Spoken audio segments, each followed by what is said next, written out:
Good morning. I have to say it's a great pleasure for me to be invited today to give a lecture in that very important event, because I think that Africa is going to be the place in the world where we will have to work really very deeply on harm reduction. So I'm going to try to explain you what is the concept of harm reduction and how it can apply to tobacco smoking. So let me first introduce myself before I start to explain the concept of harm reduction in cancer. So I am Professor David Khayat, and for about 30 years, I've been the head of the Department of Medical Oncology at Pitié-Salpêtrière, which is one of the biggest hospitals in France. And more importantly, I was the former president of the French National Cancer Institute and the advisor of Jacques Chirac for the National Cancer Plan from 2002 to 2005. And I have to say that one of the main objectives of this National Cancer Plan was to try to improve the situation on tobacco smoking in my country. We signed a law to ban smoking on public places. We raised the price of a pack of cigarettes from 3 to 5 euros within a year. And thanks to all these measures, we had about 1.5 million less smokers in France. Unfortunately, we had to face the reality, which is that about 3-4 years later, all these 1.5 million who have quit went back to smoking. So I decided to really involve myself more in that struggle against tobacco smoking with a new vision. And this is why I accepted to become the advisor of Philip Morris International, but only on harm reduction, not on tobacco smoking, obviously. So what is the concept? The question is that we have to accept that some level of our bad behaviors are inevitable. Although we know that these behaviors, like eating too fat, like not doing sport, like smoking, like drinking, are not good for our health and are very harmful. But unfortunately, it is very hard to get people to stop completely these bad behaviors. So then the question is whether we maybe find a way we accept these behaviors will continue to make them less harmful to these people. For instance, we know that driving fast, the car, may induce some people dying because of an accident. So what we did, we tried to convince people not to drive too fast. But if they drive fast, we have set up disc brakes, seat belts, airbags, for instance, in order that if you have an accident, maybe you will not die.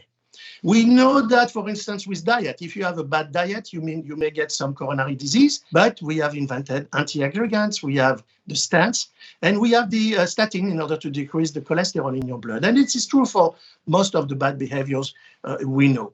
So again, the question is, can we change the bad behaviors, or can we do that? These bad behaviors will be less harmful. We could maybe try to avoid completely these bad behaviors. For instance, we know that alcohol is a main cause of cancer. We've tried to decrease the use of alcohol, and in the United States in the 20s, people set up the prohibition. We know that it didn't work. We had mob, we had murders, we had everything, and people finally will have continued to drink alcohol. In tobacco, we have almost the same thing. The FCTC, the global convention that was signed through the WHO by more than 180 countries in order to set up public policies against tobacco. Did it work? Did it work better than the prohibition for alcohol? My answer is no. If you look at the next slides, you can see that the first cause of death by cancer in the world about 30 years ago was tobacco smoking. We have to see that 30 years later, in 2019, the first cause of death by cancer in the world was still tobacco smoking. What does that mean? That means that all our public policies for 30 years have totally failed. We are still facing the fact that smoking was and continues to be the first cause of death by cancer in the world. So we know that quitting smoking is by far the best option. Eliminating completely the exposure to the carcinogens that may be present in tobacco smoke is the best option.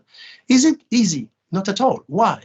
Because smoking is an addiction, and it's very difficult to quit an addiction. For instance, just keep in mind one figure. 64% of the patients whom you give the diagnosis of lung cancer will start chemotherapy, radiation, will continue to smoke until death. So it is not that easy to do.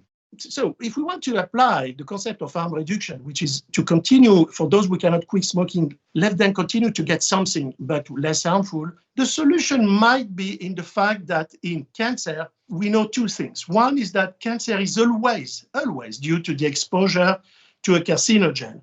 And the second thing is that we know that there is always a dose-response relationship between the quantity or the duration of the exposure and the risk of developing lung cancer. For instance, in that slide, you can see that whether you smoke 1 or 4 packs of cigarettes per day, the longer time you have been smoking, the higher your risk of having a lung cancer.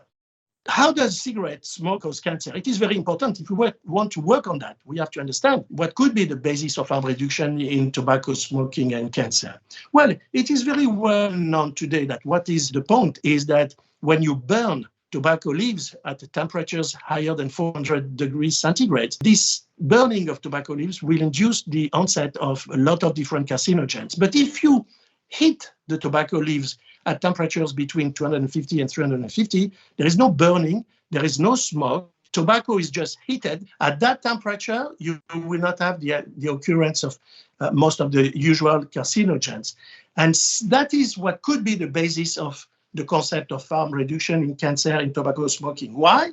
Because it has been shown, and this is the FDA, the Food and Drug Administration figures, that burning tobacco generates smoke. We know that tobacco smoke contains more than 6,000 chemical and ultrafine particles. We know also that 93 of them are listed by the US FDA at what we call harmful and potentially harmful constituents, HPHC, and that the majority, almost 80 of them, are carcinogens or potential carcinogens. So if we try to get the people less exposed to these 80 carcinogens, we may have a decrease in the risk of developing lung cancer or any tobacco-induced cancer. So again, before I stop my lecture, let me repeat that my position is clear. Quitting tobacco smoking is by far the best option, but it is very difficult to achieve that goal. So we may hope that innovation of less harmful alternatives could play a role in harm reduction in the field of cancer related to tobacco smoking. Thank you very much.